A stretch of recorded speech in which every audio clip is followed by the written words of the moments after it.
கர்த்தருடைய பரிசுத்த நாமத்திற்கு மகிமை உண்டாவதாக. கடைசி நாட்களில் எழும்ப போகிற எழுப்புதலில் பெண்களுடைய பங்கு என்ற இந்த பகுதியில் இந்த 4வது வார காரியத்தை நம்ம பார்க்கிறோம். கர்த்தருக்கு ஸ்தோத்திரம். கடந்த 3வது வாரத்தில் தேவன் எப்படி சாதாரண பெண்கள் தான், பெரிய இதெல்லாம் ஒன்றும் கிடையாது, ஒரு குடும்பத்தை, ஒரு தொழிலை, ஒரு வேலையை பார்த்து கொண்டிருக்கிற ஒரு சாதாரண பெண்கள் வாழ்க்கையில அவர் இடைப்பட்டு எப்படி காரியத்தை செயல்படுத்த முடியும் என்பதை குறித்து நம்ம ஒரு அனுபவ சாட்சியா, ஆய்வுக்குரிய சாட்சியா நம்ம பார்த்தோம். இந்த வாரத்துல எப்படி தேவன் உங்களோடு கூட கிரியை செய்ய முடியும். ஏன்னா நம்ம எப்பவுமே தேவன் ஒரு காரியத்தை வெளிப்படுத்தும் போது நமக்கு என்ன சொல்லுவார்னா, சில விஷயங்கள் நமக்கு தடையா நமக்கு முன்னாடி நிற்கும். இப்படி பண்ணாதான் இது நடக்கும், இப்படி இருந்தாதான் நீ இது, இப்படி பண்ணாதான் அதை தேவன் ஏற்றுக்கொள்வார் என்று நமக்குள்ள ஒரு சில முறைமைகள் வைக்கப்படுது. அந்த முறைமைகள் எப்படிப்பட்ட முறைமைகள்னா, சில நேரங்களில நம்மால் பின்பற்ற முடியாத, நம்ம தூக்குவதற்கு வலுவான முறைமைகளாய் இது காணப்படுகிறது. அப்ப அந்த முறைமைகள் தேவன் என்ன சொல்றாருன்னா, நீ பின்பற்றாத ஒரு முறைமைகளை உன் ஜனத்திற்கு வைத்து அவர்களை அடிமைப்படுத்துகிற காரியத்தை நொறுக்கி நான் அவர் சொல்றாரு, என்னுடைய நுகம் லகுவா இருக்குன்னு சொல்லுவோம். நம்ம ஒரு நுகத்தை சுமக்கிறோம். அந்த நுகம் எப்படி இருக்குன்னா, நம்ம தூக்குவதற்கு பாரமான நுகமா இருக்கு. அதனால நம்ம ரீச்சே ஆக முடியாத ஒரு நுகமா இருக்கு. தேவன் சொல்றாரு, என் பாரத்தை சுமந்துக்கொள், என் பாரம் லகுவா இருக்கும். ஏன்னா எப்பவுமே ஆவிக்குரியவன் சகலவற்றையும் நிதானித்தறிந்து ஆவிக்கு கீழ்ப்படிந்து பொறுமை உள்ளவனாய் அவருடைய வேலைக்கு காத்திருந்து அவன் செயல்பட தொடங்கும் பொழுது அவன் மாத்திரமே அதுல செயல்படுறது இல்லை, ஆவியானவரும் பிதாவின் ஆவியின் தன்மையும் குமாரனுடைய காரியமும் வல்லமையும் அதில் இணைந்து செயல்பட தொடங்கும் பொழுது நமக்கான பாரம் என்பது அது ஒன்றுமே இல்லாமல் இருக்கிறது. அதுல தேவன் மட்டுமே மகிமைப்படுகிறார். இந்த ரகசியத்தை அவர் எங்களுக்கு வெளிப்படுத்தினார். என் சிஸ்டர்கள் கூட அந்த காரியத்தை உங்ககிட்ட பகிர்ந்து கொள்வாங்க, அவங்களுக்கு ஏற்பட்ட ஒரு அனுபவத்தை. கர்த்தருக்கு ஸ்தோத்திரம். சிஸ்டர், நிறைய பேர் லேடிஸுங்க, ஒர்க் பண்ணுற லேடிஸுங்களும் இருக்காங்க. மேபி அவங்களுக்கு ஒரு மன வாஞ்சம் இருக்கும், இந்த மாதிரி நம்மளும் இந்த மாதிரி ப்ரேயர்ஸ்லாம் பார்ட்டிசிபேட் பண்ணணும், செய்யணும், கொள்ளணும். ஆனால் ஜெபிக்கிறதுக்கு நம்ம நேரம் கிடைக்க மாட்டேங்குது. இந்த டைமில் இந்த இடத்துல போயிட்டு நம்ம உட்காந்து ப்ரே பண்ணோம். அது சில பேர் ஒரு ப்ரேயருக்குன்னு ஒரு ரூம் கூட வச்சு செட் பண்ணி ஜெபிக்கிற காரியங்கள்லாம் இருக்குது. பட் தேவன் இந்த காரியத்தில் அதை எதிர்பார்க்குறாரா என்னன்றது நம்ம சிஸ்டர் சொன்ன மாதிரி ஆவியில் நிதானித்து அறியணும். ஏன்னா தேவனுடைய பார்வை வேற, நம்ம பார்க்குற பார்வை வேற. ஸோ ஒரு காரியம் தேவன் நிறைவேற்ற வேண்டும் என்று சொன்னால் நாம் என்ன பண்ணணும், நம்ம அதுக்கு அர்ப்பணித்து ஒப்பு கொடுக்கும் பொழுது நீ இப்படி செய் என்கிற சத்தம் நாம் இருதயம் கேட்கும். காதுன்றதோட இருதயம், ஏன்னா காது என்ன பண்றது, பூமிக்கு, அதாவது மாம்சத்துக்குரிய செவிகளில் பூமியின் சத்தத்துக்கு செவியில் கொடுக்குது. ஆனா அந்த ஆவி உலக சத்தத்துக்கு கன்ஃபியூஸ் பண்ணும். குடும்ப சத்தம், அந்த சத்தம், வேலையின் சத்தம், எல்லா சத்தமும் அழுத்தும். இதன் மத்தியில தான் தேவனுடைய சத்தம் ஒலிக்கும். ஆனா அது நம்ம ஆத்துமார்த்தமா அப்படின்ற ஒரு வார்த்தை யூஸ் பண்ணுவோம் இல்லையா, அந்த இருதயம் அதை ரிசீவ் பண்ணும். அப்ப நம்ம என்ன பண்ணோம்னா, நம்ம வாழ்க்கையில நம்மளோட வேலைகள் பல இருந்தோம், இதெல்லாம் ஒதுக்கி வச்சுட்டு உட்காரணும்னா ஒரு நாளும் நடக்காது சிஸ்டர். அது ஒதுங்காது நம்மளை விட்டு. நான் கடைசி பிறந்தது முதல் கர்த்தர்கிட்ட போய் சேரும் வரைக்கும் பெண்களுக்கு கொடுக்கப்பட்ட பொறுப்பை பெண்கள் தான் செய்ய வேண்டும் என்று பெண்களே நிர்ணயித்திருக்கிறார்கள்.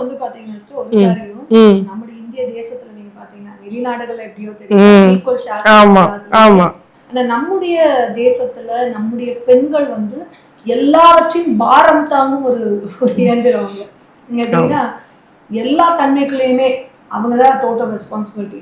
ஆண்களுக்கான காரியம் வெளியே போய் அந்த பணம் சம்பாதிப்பது, வெளி வேலைகளை பார்ப்பது தாண்டி அது மட்டும்தான் அவங்களுக்கு கொடுக்கப்பட்ட காரியமா இருக்கும். ஆனா அதற்கு அவங்களை ஆயத்தப்படுத்தி, வீடுகளை ஒழுங்குபடுத்தி, பிள்ளைகளை கவனித்து, எல்லா தன்மையுமே அன்றாட தேவைகளை சந்தித்து அந்த ஒரு காரியம் இருக்கு. அதுவும் சந்தித்து குறை இல்லாதபடிக்கு அவர்களை விசாரிக்க மேக்சிமம் யாரும் இருக்க மாட்டாங்க. நமக்கான காரியத்தை நம்ம குற்றப்படுத்துகிறவங்க அநேகம் உண்டு சிஸ்டர். இவ்வளவு பண்ணி அதுல ஏதாவது ஒரு குறையை கண்டுபிடித்து குற்றப்படுத்தி மனவேதனை பண்ணி இன்னைக்கு அப்படிப்பட்ட ஒரு சூழல் தான் நம்ம இந்திய தேசமே. ஏன்னா இப்படி ஒரு பாரம்பரிய அடிப்படைக்குள்ள தான் நம்ம கட்டப்பட்டிருக்கோம். இந்த கட்டை எப்படிப்பட்ட கட்டா இருக்குன்னா, கிறிஸ்துவத்துக்குள்ள வந்தாலுமே கிறிஸ்துவம் தன்மை எப்படி மாறுது அப்படின்னு நீங்க பாத்தீங்கன்னா, அங்கேயும் பெண்களுடைய பங்கு என்பது ஒரு இடத்தோட நின்னுடுது. ஒரு காரியத்துக்கு மேல, அதாவது அவர்களுக்கு ஜெபிக்கிறதுக்கான இடம் உண்டாகுதே தவிர அவர்கள் தன்னை உய்த்து ஆராயக்கூடிய தன்மை வந்து அந்த இடத்துல க்ளோஸ் ஆயிடுச்சு. தேவ சித்தம் அவர்கள் மூலமாக வெளிப்படும்ன்ற காரியத்துக்கு அங்க ஒரு இடரல் இருக்கு இல்லையா சிஸ்டர்?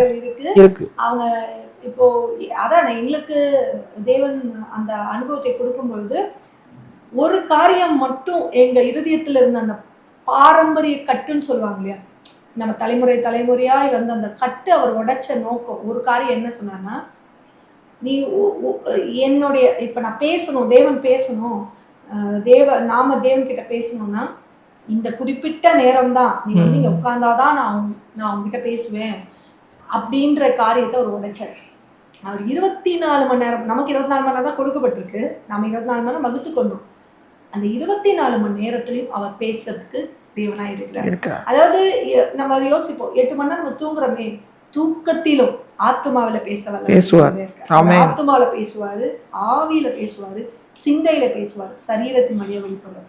இந்த அனுபவம் வந்து ஒரு ரொட்டீன் அனுபவம். இதான் வந்து ஒரு சஞ்சரிக்கிற ஒரு அனுபவத்தின் தன்மையா இருக்கு. ஏன்னா நமக்கு வந்து அப்படி நேரங்கள் பெண்களுக்கு விசேஷமா சொல்லும் போது ஒரு நேரங்கள் பகுக்கப்படலை.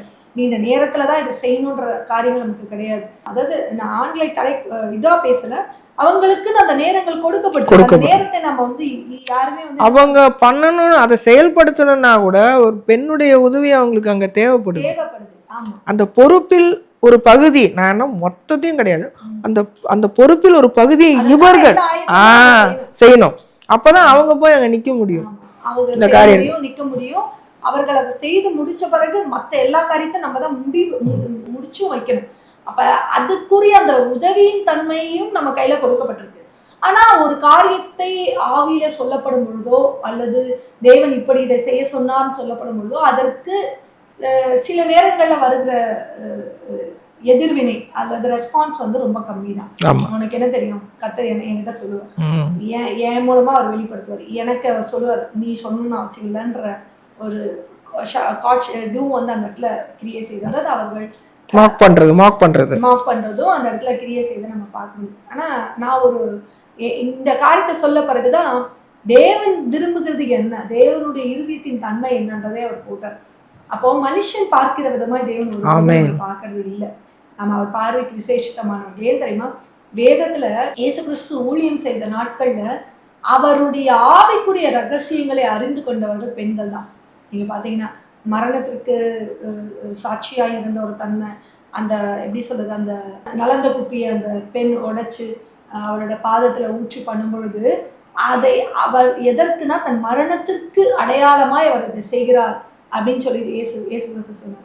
ஆனா அவரை சுற்றி இருந்த சீஷர்கள் முழுவதுமே அவரோடு கூட அவருடைய வல்லமையை பார்த்திருக்கிறாங்க, அற்புதம் சுகமளிக்கிற காரியத்தை பார்த்திருக்காங்க, அப்பத்தை பெருக பண்றதை பார்த்திருக்காங்க. எல்லா அற்புதங்களையும் பார்த்திருந்தாலும் அவர்கள் இருதயம் எப்படி இருந்ததுன்னா அவருடைய வல்லமைக்கும் அவருடைய கர்த்தத்துவத்துக்கும் அவருடைய பரலோக சாயலுக்கும் விலகிதான் இருந்தது. ஆனா அந்த அவரை சுற்றி இருந்த பெண்கள் நீங்க பாத்தீங்கன்னா அந்த பெண்கள் அவர்களை, அதாவது எப்படின்னா இயேசு இருந்தாங்கன்னா அதை சுற்றி சீஷர்கள் இருந்தாங்க. பெண்கள் எப்பொழுதுமே அவர் கூட இருக்கிறாங்கன்னு சொல்ல முடியாது. ஆனா அந்த பெண்களுக்கும் அதுல ஒரு பங்கு, முக்கிய பங்கு கொடுக்கப்பட்டிருந்தது. ஆனா அந்த அந்த சீஷர்களை தாண்டி இருந்த அந்த பெண்களுக்கு தான் அவருடைய வருகையில அவர் உயிர் தெழுந்த முதல் தரிசனமும் உண்டாக்கப்பட்டது. அதே போல இந்த சமாரியா ஸ்ரீயை பாத்தீங்கன்னா அதுதான் நான் சொல்ல வந்த சமாரியா ஸ்ரீ அவர் தேடி போன காரியம், ஜீவ தண்ணீரோட அநேக தன்மைகள் அவள் மூலமாய் அந்த பட்டணமே ரட்சிக்கப்பட்டது.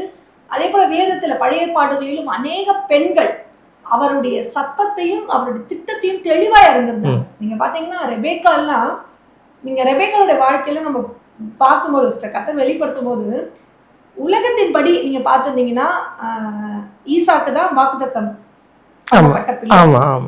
ஆனா ஈசாக்குக்கு தேவன் வெளிப்படுத்தினதை காட்டிலும் ரெபேக்காவுக்கு தான் அதிகமா வெளிப்படுத்தினார். நீங்க ரெபேக்கால பார்க்கும்போது அவள் ஒரு கிறிஸ்தவல், ஐ மீன் அந்த யெகோவா தேவனை வணங்கின இதெல்லாம் கிடையாது. சொரூபங்கள்லாம் ஒரு காலகட்டத்துல சொரூபங்கள் அடியில போட்டுட்டு அவன் மேல உட்கார்ற காரியம் இருந்தது. அவங்க மாமனுக்கு பயந்து ரெபேக்காவோட காரியம் இல்ல, அது ராகேலோட தன்மை.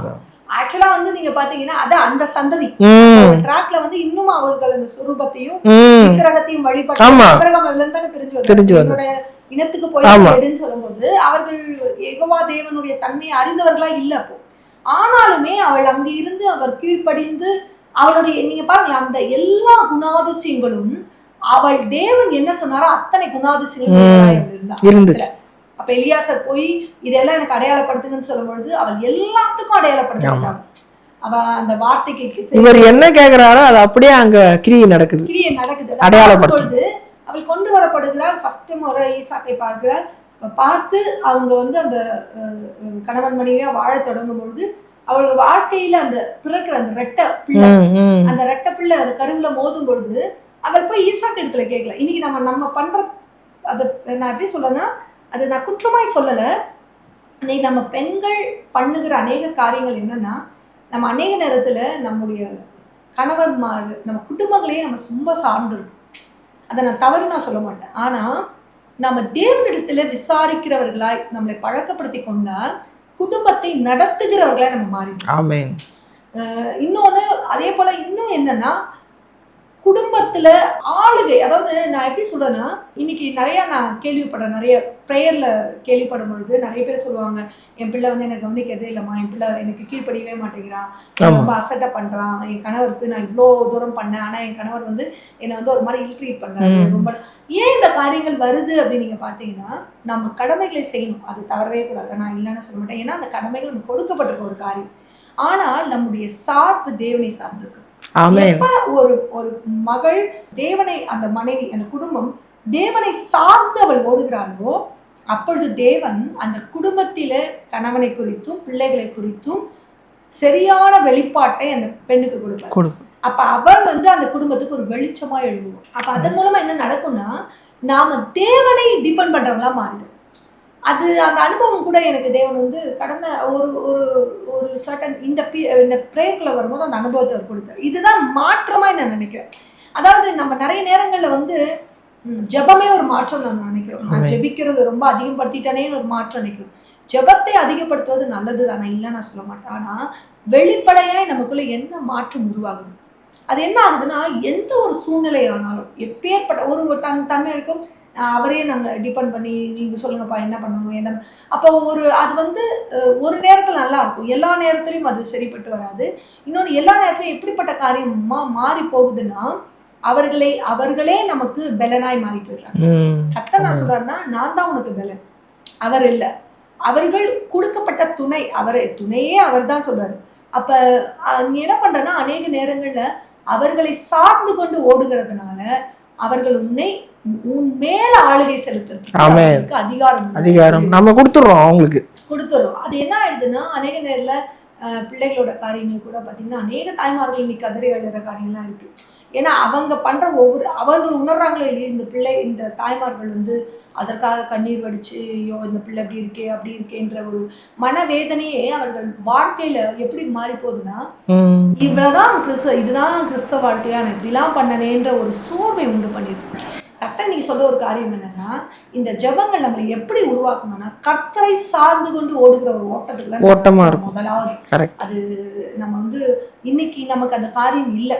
அந்த காரியத்தை நீங்க ஏற்படுத்த தொடங்கும் போது, நீங்க இடதுபுறம் வலதுபுறம் சாயாதபடி வழி இதுவே இதிலே நடவுங்கள் என்று சொல்லுகிற சத்தத்தின்படி நீங்க நடக்க தொடங்கினா, ஆட்டோமேட்டிக்கா உங்க குடும்ப சத்தத்தின் பின்னாடி ஓடும். அதாவது உங்க சத்தத்துக்கு இல்ல, அந்த வழி நடத்துற கிறிஸ்துவின் சத்தத்துக்கு பின்னாடி வரும்.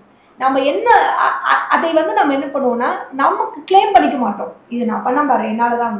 நம்ம அமைந்திருந்து அதை பார்க்க தொடங்குவோம்.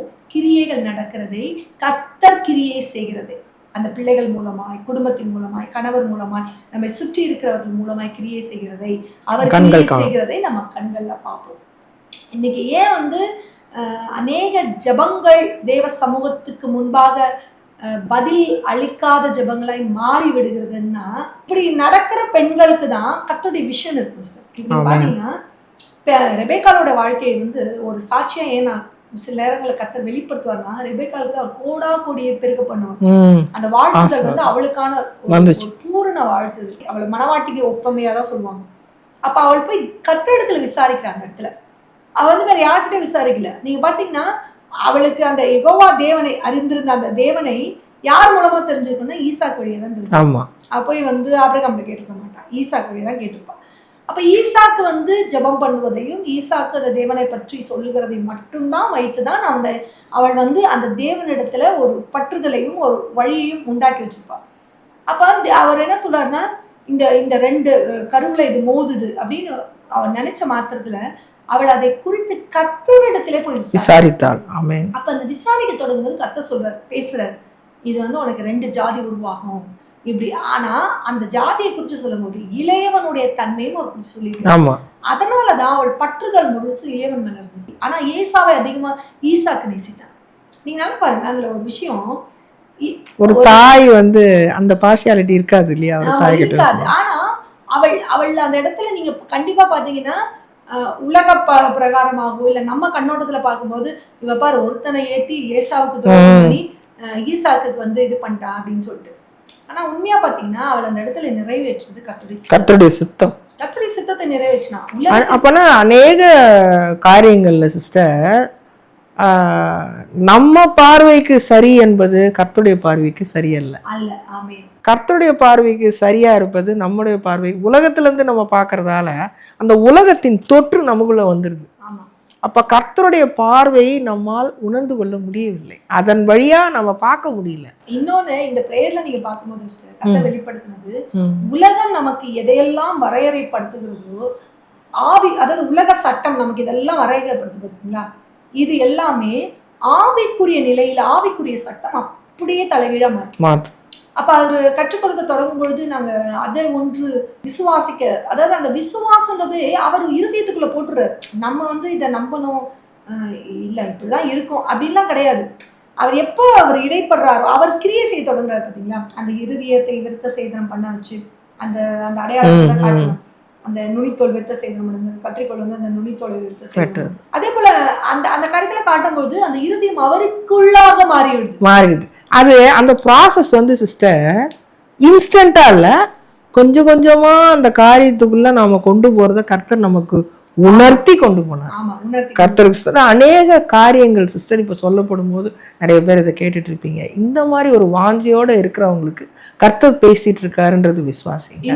இதுல இன்னொரு ஒரு காரியம் இப்ப விஷயம் பாத்தீங்கன்னா, இந்த காரியத்தை அவர் வெளியே கொண்டு வரும்போது, ஏன்னா இது வந்து உடனே எல்லாம் நம்ம கொண்டு வரலாம். கிட்டத்தட்ட இந்த அனுபவங்கள் நம்முடைய வாழ்க்கையில குறைஞ்சபட்சம் ஒரு 9 வருஷம் 10 வருஷமாவது இருந்தது.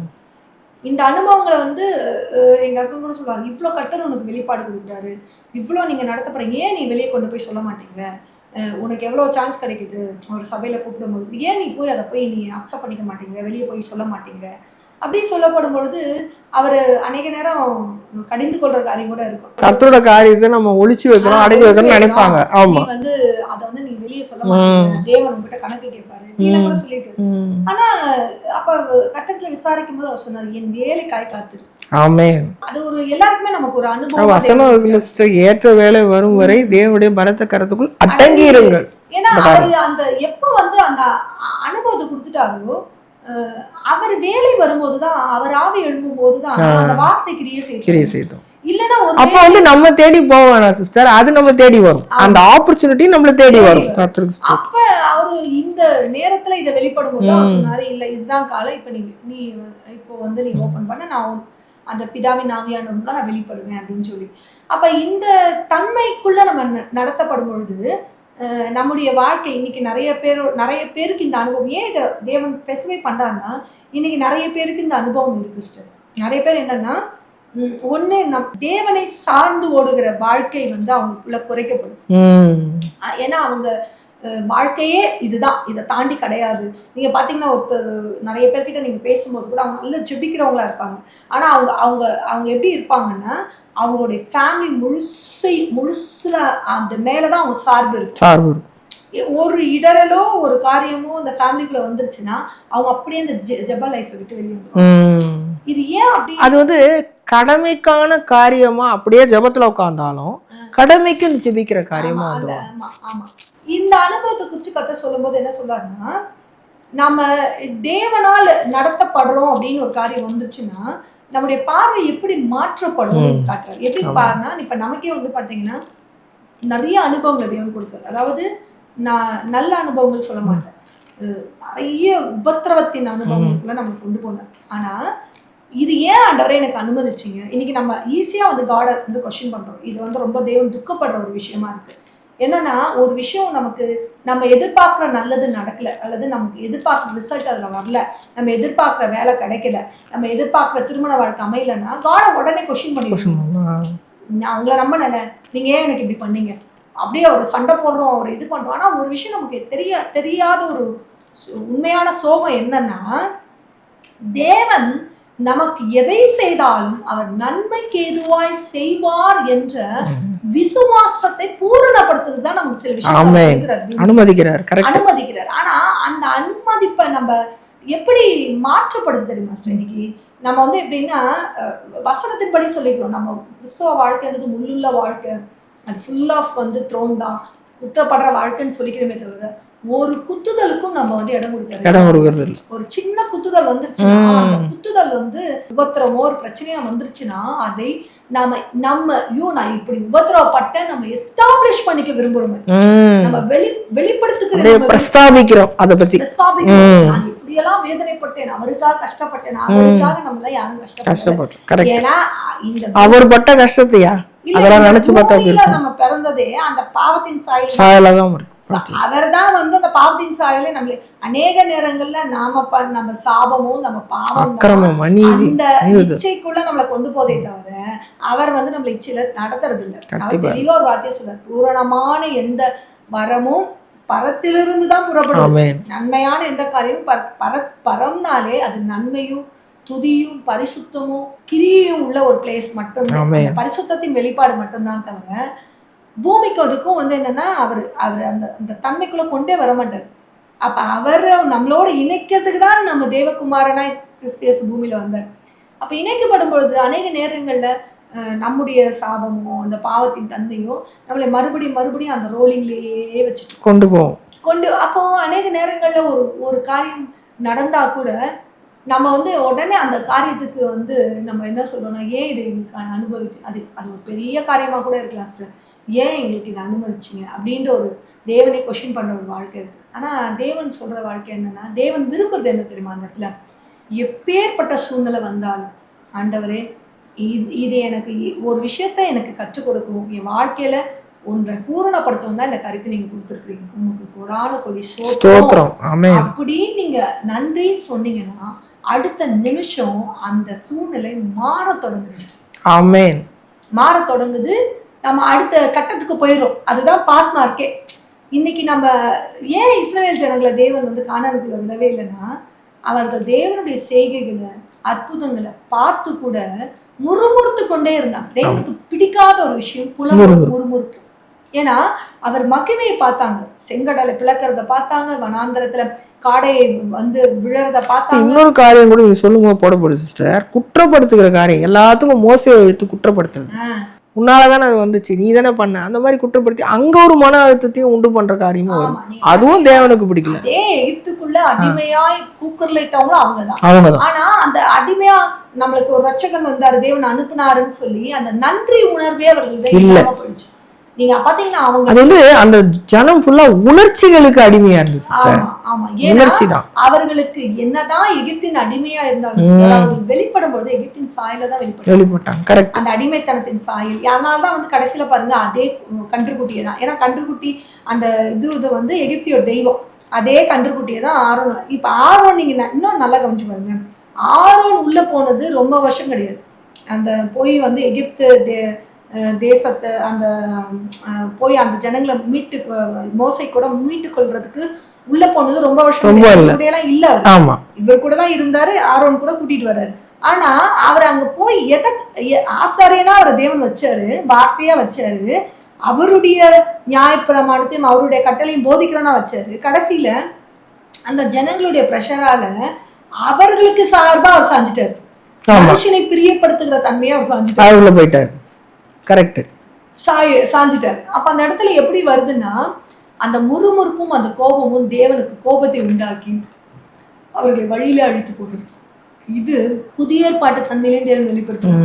10 குஷ்டரோகி 10 கண்ணு தெரியாதவங்க வரும்போது ஒருத்தன் தான் வந்து நன்றி சொல்றான். தேவன் எதை விரும்புறாருன்னா நன்றி உள்ள இருக்கு எல்லாத்துக்கும், எல்லா சூழ்நிலைகளுக்கும். ஆனா அது சீக்கிரத்துல வராது. நம்ம பேசுறோம், ஆனா வந்து ஒரு நம்மளுடைய நடைமுறை வாழ்க்கையில நம்ம அந்த காரியத்துக்குள்ள போகும்போது அது நமக்கு சீக்கிரம்லாம் வராது. உடனே நமக்கு வந்து இருதயத்துல ஃபர்ஸ்ட் ஏன் அப்படி ஏன்டா அப்படிதான் கொஸ்டின் வருமே தவிர உடனே நமக்கு வந்து அதுக்கு வந்து நன்றி சொல்லணும். அது ஏன்னா இது நம்மளோட சுய பார்வையில பாக்குறதால சிஸ்டர் அது வருது.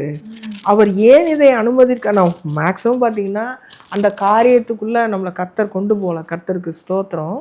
அது வந்து ஒரு ஸ்லோ ப்ராசஸில் கொண்டு போயிட்டு ஒரு தன்மையில கொண்டு வந்தார் பாருங்க. கடைசியில எதுவுமே வந்து நமக்கு ஒரு ப்ரையாரிட்டியா தெரியாது. அதுதான் அந்த அந்த ஆவிக்குரிய நிலை வந்து மேலோங்க நம்ம அந்த பூமிக்குரிய நம்ம நெருங்கிய தன்மைகளுக்கு கொடுக்க வேண்டிய பார்வையும் இம்பார்ட்டன்ஸ் தாண்டி அதோட தாக்கம் நமக்கு குறைய நம்ம வாழ்க்கையில. அப்ப நாம அதை குறித்து விசனப்படுகிறவர்களா இல்லாம தேவ ராஜ்யத்தை குறித்து சிந்தனை உள்ளவர்களா நமக்கு வந்து அவர் வந்து கற்றுக் கொடுத்தது. அதே மாதிரி உபத்திரவத்தின் குகையில் தான் உன்னை தெரிந்து கொண்டேன்னு சொல்றாரு அவர். அப்ப உபத்திரவம்ன்றது பெண்களுக்கும் அனுமதிக்கப்பட்டிருக்கிறது. அவருக்காக வாஞ்சியோட அவர் சமூகத்துல நேரத்தை வந்து செலவிடணும்னு நினைக்கிற ஒவ்வொரு பெண்ணும், இதை பார்த்து கொண்டு இருக்கிறவர்களை சொல்கிறேன் நான்.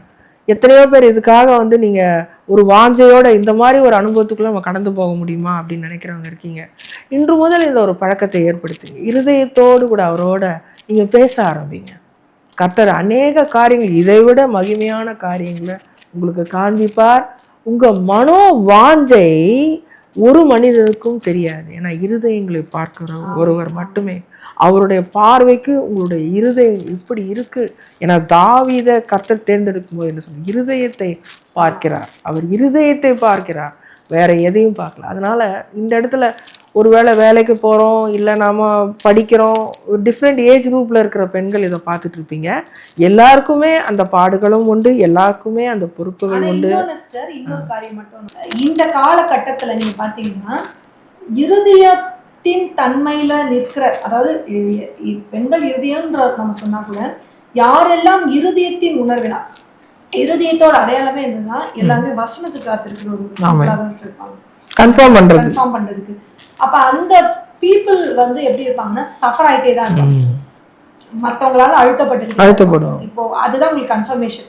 அதாவது நீ இப்படி இருப்பா அப்படி இருப்பான்னு கன்ஃபர்மேஷன் இல்லை. நீங்க சொல்றது யாருமே ஏற்றுக்கொள்ள மாட்டாங்க.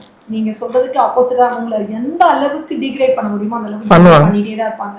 நீங்க ஒரு வார்த்தையின் படி சொன்னா கூட அதை ஏற்றுக்கொள்ள மாட்டாங்க. உனக்கு கர்த்தர் உனக்கு வெளிப்படுத்திட்டாரா, இல்ல ஏன் அந்த வார்த்தை உங்க வாழ்க்கையில கிரியேட் செய்ய மாட்டேங்குது, இப்படிதான் கேட்பாங்க. ஆனா தேவன் சொல்றது இவங்கதான் முதல்ல அடையாளம், ஃபர்ஸ்ட் அடையாளம் இவங்கதான் என் ஜனங்கள்னு அடையாளப்படுத்துறாரு.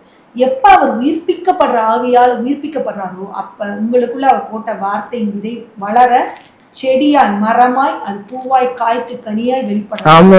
அப்ப இவர்கள் என்ன சொல்லுவாங்க, கர்த்தர் உன்னோட கூட இருக்கிறார், நீ சொன்னபடி ஆயிற்று, நாங்கள் இதற்கு என்ன பண்ணணும்னு வந்து நிற்பாங்க. அதனாலதான் தேவன் வந்து அப்படிப்பட்ட தன்னுடையவர்களை வேறு பிரித்து அவர் அதற்காக காத்திருக்கிறார். உங்களே அவர் இன்னொன்று ஒரே ஒரு கன்ஃபர்மேஷன் மட்டும் நான் சொல்லணும்னு நினைக்கிறேன். நாம பிறந்த பிறகுதான் அல்லது நாம ஒரு கட்டத்துக்கு மேலதான் கர்த்தரை அறிந்து கொள்றோம். நான் இந்த வருஷத்துல ரட்சிக்கப்பட்டேன், இந்த மாதத்துல ரட்சிக்கப்பட்டேன் நம்ம சொல்றோம். அப்பதான் நாம அவர் அறிந்து கொள்றோம். ஆனா தாயின் கர்ப்பத்திலே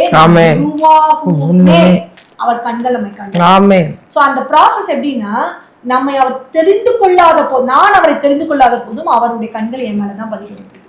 அப்ப என்ன ஒரு கட்டத்துக்குள்ள அவர் கரெக்டா கொண்டு வந்து என்னை அவரை அறிவுக்குள்ள நடத்தி முழுசா என்னை நடத்தும் போதுதான் நான் அவரை புரிந்து கொள்றேன். அப்பதான் நான் ரட்சிக்கப்பட்டேன்னு அடையாளப்படுத்தப்படுறேன். ஆனா அதற்கு முன்னிருந்தே அவருடைய காரியம் என் மேல கண்ணோக்கமா இருக்குதுன்னு நீங்க மறந்துடாதீங்க.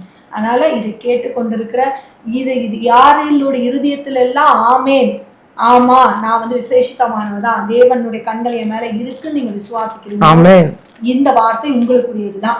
விசுவாசித்தவளே பாக்கியவதி, கர்த்தரால் சொல்லப்பட்டது அவளுக்கு நிறைவேறும். ஏன்னா நிறைவேற்றுகிற கர்த்தர் நம்ம கூட இருக்கிறாரு.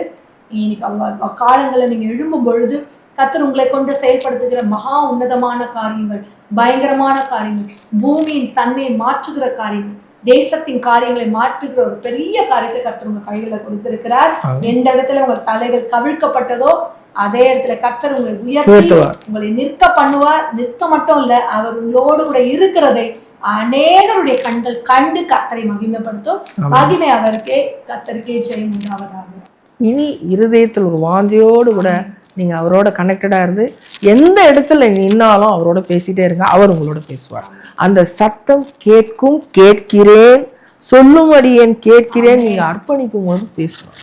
ஸ்தோத்திரம். அந்த அனுபவத்துக்குள்ளே கடந்து போங்க. கர்த்தருக்கு ஸ்தோத்திரம். பேசுறது மாத்திரம் இல்லை, அவர் நமக்கு கட்டளையிடுவார், அதை அவரே செய்ய வைப்பார், அவரே ஜெயம் எடுப்பார், அவரே எல்லாமுமாய் இருப்பார். கர்த்தரை பரிசுத்த நாமத்தில் ஒரு ஜெபம் பண்ணிடலாம். பரிசுத்தமுள்ள தேவனே, உடைய கரத்தில் அர்ப்பணிக்கிறோம். இந்த வார்த்தையை கேட்டுக்கொண்டிருக்கிற உங்களுடைய ஜனங்கள், அவர்கள் இருதயங்கள் இந்த நாளிலே உயிர்த்தெழட்டும், இருதயங்கள் தொடப்படட்டும்.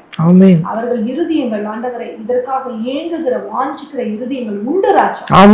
பூமி எங்கும் உடைய ஜனங்களை நீர் வைத்திருக்கிறீர்கள். கடையாந்திர முதற்கொண்டு கிழக்கிலும் மேற்கிலும் வடக்கிலும் தெற்கிலும் உடைய ஜனங்கள் உண்டு ராஜா. அவர்கள் இருதயங்கள் எழும்பட்டும். ஞான இருதயம் உள்ளவர்களை கர்த்தர் தனக்கு எழுப்பினார் என்று தாங்கள் பெற்றுக்கொள்ள உதவி செய்யும். நீதி செய்கிறவன் இன்னும் நீதி செய்யட்டும் என்று அந்த வார்த்தையின்படி நீதி வரனாகிய கர்த்தர் எங்களுக்குள் உம்முடைய நீதியின் அதிபதியா, நீதிக்குள்ள ஜீவாதிபதியா கரம் மாத்திரமே கிரியை செய்யும். கிறிஸ்து நாமத்தில் ஜெபிக்கிறோம். அன்பு கர்த்தாவே. ஆமென். அன்பிற்குரியவர்களே, உங்கள் ஜெப தேவைகளுக்கும் மேலும் ஆலோசனைகளுக்கும் எங்களோடு நீங்கள் தொடர்பு கொள்ள எங்கள் முகவரி ஆசீர்வாத கன்மலை ஐக்கிய ஊழியங்கள், பிளாட் எண் 20, 3வது மாடி, ஜானகி நகர், அனெக்ஸ், காட்டுப்பாக்கம், சென்னை 56.